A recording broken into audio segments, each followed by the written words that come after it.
নমস্কার দর্শক বন্ধুরা, আপনাদের সকলকে স্বাগত জানাই ভাগ্য দর্পণে অর্পিতাজি চ্যানেলে। আমি আপনাদের অর্পিতা। আমরা সবাই জীবনে কখনো না কখনো এমন একজন মানুষের সন্ধান করি যে আমাদের না বলা কথাগুলো 1 মিনিটে বুঝে যাবে, যাকে দেখলে মনে হবে এই মানুষটার জন্যই তো আমি এতদিন অপেক্ষা করেছিলাম। আপনারা অনেকেই আমাকে রিকোয়েস্ট করেছেন যে প্রেম, ভালোবাসা আর আধ্যাত্মিকতার সব থেকে রহস্যময় দুটি শব্দ নিয়ে ভিডিও বানাতে, যা হলো সোলমেট এবং টুয়াইন ফ্লেম। কিন্তু আপনারা কি জানেন এই দুটি শব্দের অর্থ সম্পূর্ণ আলাদা? অনেকে সোলমেট আর টুয়াইন ফ্লেমকে এক মনে করে বসেন, আর সেখানেই জীবনের সব থেকে বড় ভুলটি হয়। কেন কিছু মানুষের জীবনে সোলমেট আসে যা পরম সুখ আর শান্তি দেয়, আর কেন কিছু মানুষের জীবনে টুয়াইন ফ্লেম আসে যা ভালোবাসার সাথে সাথে এক চরম মানসিক যন্ত্রণার রোলার কোস্টার রাইড উপহার দেয়?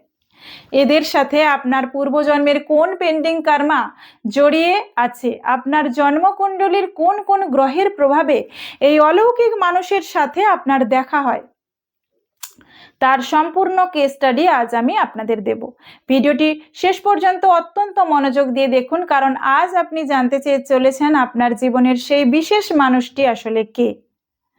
সোলমেট কি, এর পেছনে গ্রহের খেলা এবং পূর্বজন্মের রহস্য কি, প্রথমেই আলোচনা করব। সহজ ভাষায় বুঝতে গেলে সোলমেট হলো আপনার আত্মার বন্ধু। এরা আপনার পরিবারের কোনো সদস্য, কোনো প্রিয় বন্ধু বা আপনার জীবন সঙ্গীও হতে পারে।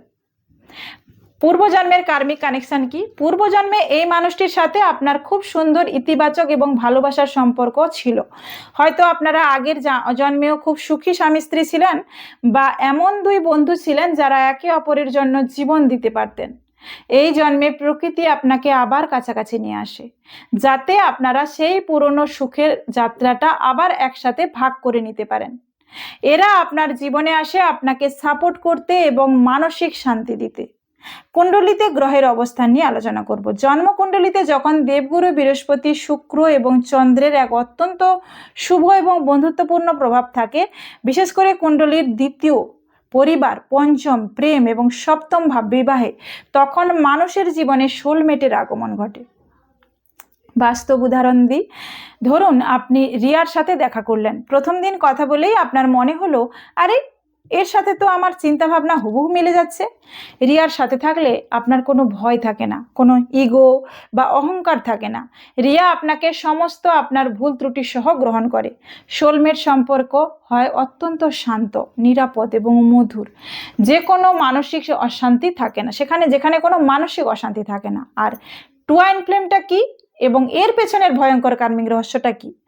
এবার আসি সব থেকে রহস্যময় এবং তীব্র একটি সম্পর্কে, যা হলো টুয়াইন ফ্লেম। আধ্যাত্মিক শাস্ত্রে বলা হয়েছে, সৃষ্টির শুরুতে যখন একটি পরম আত্মা পৃথিবীতে আসার জন্য বিভক্ত হয়, তখন একটি আত্মাই দুটি আলাদা শরীরে প্রবেশ করে। অর্থাৎ টুয়াইন ফ্লেম হলো আপনার আত্মার আরেকটি অর্ধেক অংশ, অর্থাৎ মিরর সোল। পূর্বজন্মের পেন্ডিং কর্মা, টুয়াইন ফ্লেমের আগমন আপনার জীবনে শান্তি দিতে নয়, বরং আপনার ভেতরের সমস্ত অহংকার, মোহ এবং পুরনো প্রারব্ধ কর্মাকে ভেঙে চুরমার করতে আসে। পূর্বজন্মে আপনারা হয়তো একে অপরকে প্রচন্ড ভালোবেসেও কোনো এক তীব্র জেদ, অহংকার বা সামাজিক নিয়মের কারণে আলাদা হয়ে গিয়েছিলেন এবং মনের মধ্যে এক বিরাট ক্ষোভ নিয়ে মারা গিয়েছিলেন। এই জন্মে প্রকৃতি আপনাদের মুখোমুখি দাঁড় করায় এক মস্ত বড় আধ্যাত্মিক পরীক্ষার জন্য। কুণ্ডলিতে গ্রহের অবস্থান। টুয়াইন ফ্লেম আকর্ষণের পেছনে মূল কারক গ্রহ হলেন রাহু, কেতু এবং মঙ্গল। কুণ্ডলিতে যখন শুক্র বা চন্দ্রের সাথে রাহু কেতুর তীব্র অক্ষ অ্যাক্সিস তৈরি হয় বা অঙ্গারক যোগ থাকে, তখন এই অদ্ভুত সম্পর্কের জন্ম হয়। এখানে তীব্র আকর্ষণ থাকে, আবার চরম বিকর্ষণও থাকে। বাস্তব কেস স্টাডি দিয়ে আপনাদের বোঝাবো। টুয়াইন ফ্লেম সম্পর্কের একটা বাস্তব উদাহরণ দিচ্ছি। ধরুন আকাশ এবং মেঘা দুজনেরই দেখা হলো। প্রথম দেখাতেই তাদের মধ্যে এমন এক তীব্র আকর্ষণ তৈরি হলো, ম্যাগনেটিক অ্যাট্রাকশন যাকে বলে, যা তারা জীবনে কখনো অনুভব করেননি। কিন্তু সম্পর্কের কয়েক মাসের মধ্যে শুরু হলো চরম অশান্তি, কারণ আকাশ মেঘার সামনে আয়নার মতো কাজ করে। মেঘার ভেতরে যে রাগ, যে দুর্বলতা, তা আকাশের সামনে চলে আসে। এর ফলে এই সম্পর্কে একটা সময় আসে যাকে বলা হয় রানার অ্যান্ড চেজার ফেজ। একজন ভয় পেয়ে সম্পর্ক থেকে দূরে পালায়, রানার, আর একজন তার পেছনে পাগলের মতো ছুটতে থাকে, চেসার। এই সম্পর্ক আপনাকে তীব্র মানসিক যন্ত্রণা দেবে, আপনাকে কাঁদাবে, কিন্তু দিনের শেষে আপনাকে মানসিকভাবে পরিপক্ক এবং আধ্যাত্মিক করে তুলবে। এবার আসি সোলমেট বনাম টুইন ফ্লেম। বাস্তব চিত্র এবং মানসিক দ্বন্দ্ব নিয়ে আলোচনা করি। অনেকেই ভাবেন সোলমেট আর টুইন ফ্লেম বোধহয় একই জিনিস, কিন্তু বাস্তব জীবনের চিত্রটা সম্পূর্ণ আলাদা। চলুন খুব সহজ একটা উদাহরণ দিয়ে এদের আসল তফাৎটা আপনাদের বুঝিয়ে দিই। সোলমেটের বাস্তব চিত্র, শান্তির নীড়। ধরুন আপনি সারাদিন বাইরে হাড়ভাঙা খাটুনি খেটে হাজারটা মানুষের নোংরা রাজনীতি আর মানসিক চাপ সহ্য করে সন্ধ্যাবেলা বাড়ি ফিরে আসলেন। বাড়ি ফেরার পর যখন আপনি আপনার সোলমেটের পাশে এসে বসবেন, তখন আপনার মনে হবে আপনি যেন এক পরম শান্তির আশ্রয়ে এসে পৌঁছলেন। সে আপনাকে কোনো জাজমেন্ট করবে না, আপনার খামতিগুলো নিয়ে খোঁটা দেবে না, আপনার একটা হাত ধরে সে শুধু বলবে, চিন্তা করো না, আমি আছি তো। সোলমেট হলো সেই মানুষটা যে আপনার জীবনে সহজ, সুন্দর ও মসৃণ করে তোলে আপনার জীবনকে। এরা আপনার মনের ক্ষতকে মলম লাগাতে আসে। এবার আসি টুইন ফ্লেমের বাস্তব চিত্রটা, আগ্নেয়গিরির বিস্ফোরণ। ভাবুন, টুইন ফ্লেম কোনো শান্তির নীড় নয়, কিন্তু এটি হলো একটা জ্বলন্ত আগ্নেয়গিরি। এই মানুষটার সাথে যখন আপনার দেখা হবে, আপনার মনে হবে আপনি এক তীব্র আকর্ষণের ঝড়ে উড়ে যাচ্ছেন, কিন্তু সম্পর্কের কয়েকদিনের মধ্যেই শুরু হবে ভয়ঙ্কর মানসিক যুদ্ধ। কেন জানেন? কারণ টুইন ফ্লেম হলো আপনারই আত্মার আরেকটি রূপ, অর্থাৎ আপনার একেবারে পারফেক্ট আয়না বা মিরর। আপনার নিজের ভেতরে যে সমস্ত খামতি আছে, যেমন আপনার অতিরিক্ত রাগ, আপনার জেদ বা আপনার কোনো পুরনো মানসিক দুর্বলতা, টুইন ফ্লেম মানুষটি অবিকল সেই রূপটাই আপনার চোখের সামনে টেনে আনবে। আপনি নিজের সেই খারাপ রূপটা দেখতে চাইবেন না বলে তার সাথে আপনার তীব্র অহংকার আর ইগোর লড়াই শুরু হবে। এই সম্পর্কে চরম ভালোবাসা থাকবে, আবার পর মুহূর্তেই তীব্র ঘৃণা আর অশান্তি তৈরি হবে। এক ছাদের নিচে এরা যেমন শান্তিতে থাকতে পারে না, আবার এরা একে অপরকে ছেড়ে দূরেও দিতে পারে না। এই পরিস্থিতির কার্মিক পরামর্শ দেব। যদি আপনার মনে হয় আপনি এই মুহূর্তে কোনো টুইন ফ্লেম সম্পর্কের কঠিন চক্রে বা রানার আর চেজার পর্যায়ে আটকে আছেন, যেখানে একজন মানুষ আপনাকে চরম অবহেলা করে দূরে চলে যাচ্ছে আর আপনি তার পেছনে পাগলের মতো কাঁদছেন, তবে আমার এই পরামর্শটি আজ খুব মন দিয়ে শুনুন। জোর করে সম্পর্ক আটকানোর চেষ্টা বন্ধ করুন। টুইন ফ্লেম কোনো সাধারণ জাগতিক প্রেম নয় যে আপনি কান্নাকাটি বা জোরাজুরি করলে সে ফিরে আসবে। প্রকৃতি এই মানুষকে আপনার জীবনে পাঠিয়েছে আপনাকে একটা মস্ত বড় আধ্যাত্মিক ধাক্কা দিতে, যাতে আপনি মানুষের মায়া ত্যাগ করে নিজের আত্মার উন্নতি করতে পারেন। সে যত দূরে যাচ্ছে তাকে যেতে দিন। নিজেকে ভালোবাসুন, সেলফ লাভ। এই সময়ে ওই মানুষটার চিন্তা 24 ঘন্টা মাথায় না ঘুরিয়ে নিজের কেরিয়ার, নিজের শরীর, ঈশ্বরের প্রার্থনায় মন দিন। আপনি নিজের ভিতরের ইগো আর রাগকে যেদিন সম্পূর্ণ জয় করে নিজেকে ভালোবাসতে পারবেন, প্রকৃতি সেদিনই আপনার কার্মিক খাতা ব্যালেন্স করে দেবে। মনে রাখবেন, টুইন ফ্লেম তখনই এক হয় যখন দুজন মানুষ আলাদা আলাদাভাবে মানসিকভাবে পরিপক্ক হয়ে ওঠে। এই কার্মিক সম্পর্কের বৈদিক পরামর্শ ও সমাধান দেব। The spiritual remedies.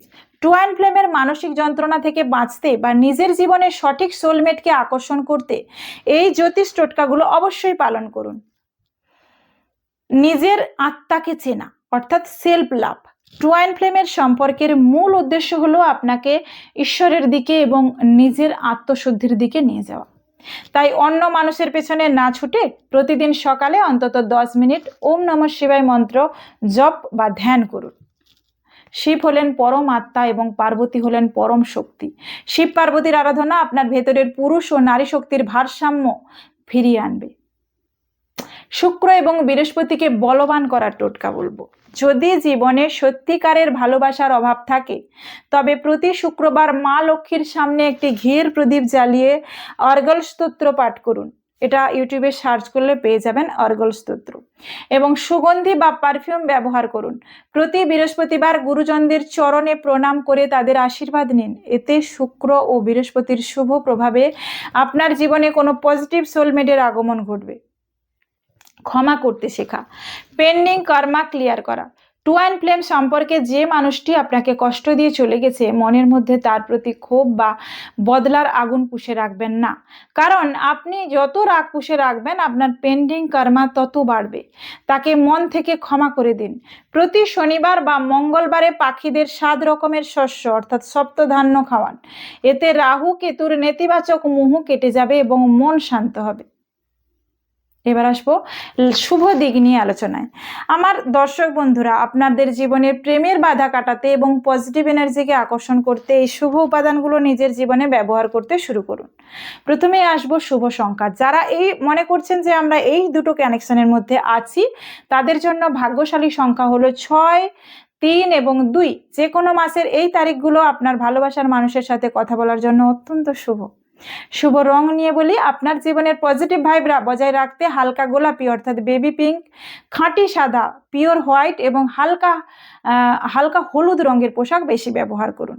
সতর্কতা অবলম্বন করবেন, কালো বা অতিরিক্ত গাঢ় কালচে রঙের রং কিন্তু প্রেমের এনার্জিকে নষ্ট করে। শুভ দিন নিয়ে আলোচনা করি। আপনার জন্য সব থেকে শুভ দিন হলো শুক্রবার, ফ্রাইডে, বৃহস্পতিবার, থার্সডে। আমার ভাই ও বোনেরা, টুয়াইন ফ্লেম মানুষটি যখন আপনাকে ছেড়ে চলে যায় তখন মনে হয় বুকটা ফেটে যাচ্ছে, কিন্তু জানবেন যে সে আপনাকে কষ্ট দিতে আসেনি, সে এসেছে আপনার ভেতরের মোহটাকে ভেঙে আপনাকে ঈশ্বরের কাছাকাছি নিয়ে যেতে। তাই চোখের জল মুছে নিজের উপর ফোকাস করুন, জয় আপনাদেরই হবে। দর্শক বন্ধুরা, সোলমেট হোক বা টুয়াইন ফ্লেম, প্রতিটি মানুষই আমাদের জীবনে কোনো না কোনো শিক্ষা দিতে আসে। সোলমেট যদি আমাদের ভালোবাসতে শেখায়, তবে টুয়াইন ফ্লেম আমাদের জীবনের আসল সত্যের মুখোমুখি দাঁড় করায়। কোনো সম্পর্ককে নিয়েই অতিরিক্ত পাগল হবেন না, নিজের কর্মকে শুদ্ধ রাখুন, তবেই প্রকৃতি আপনাকে সঠিক জীবনসঙ্গীর কাছে পৌঁছে দেবে। আজকের এই চমৎকার আধ্যাত্মিক আলোচনা আপনাদের কেমন লাগলো? আপনার জীবনের মানুষটি সোলমেট নাকি টুয়াইন ফ্লেম, তার নিচে কমেন্ট করে আমাকে অবশ্যই জানাবেন। ভিডিওটি ভালো লাগলে একটি লাইক করবেন এবং আপনার বন্ধুদের সাথে প্রচুর শেয়ার করবেন। জ্যোতিষ, বাস্তু ও পূর্বজন্মের এমন নিখুঁত ও বাস্তবসম্মত বিশ্লেষণের জন্য এখনই ভাগ্যদর্পণে অর্পিতাজি চ্যানেলটি সাবস্ক্রাইব করে পাশে থাকা বেল আইকনটি প্রেস করে অল নোটিফিকেশনটি অন করে দিন। ভালো থাকুন, সুস্থ থাকুন, দেখা হচ্ছে আগামী পর্বে। নমস্কার।